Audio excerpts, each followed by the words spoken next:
Welcome to The Last Breakfast. Please enjoy the video. In this video, I will explain how to change the battery in your Buick Lacrosse key fob.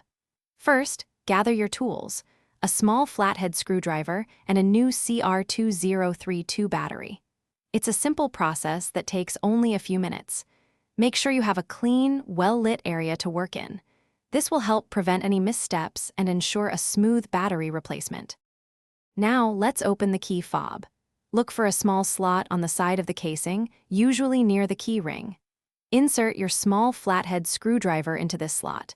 With a gentle twisting motion, carefully pry apart the two halves of the key fob.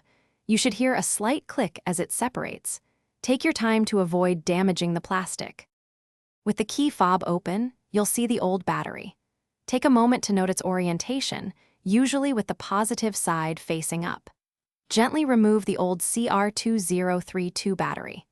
Now, insert the new CR2032 battery into the compartment, ensuring the positive side is facing the same direction as the old one. This ensures proper function. Finally, let's reassemble the key fob.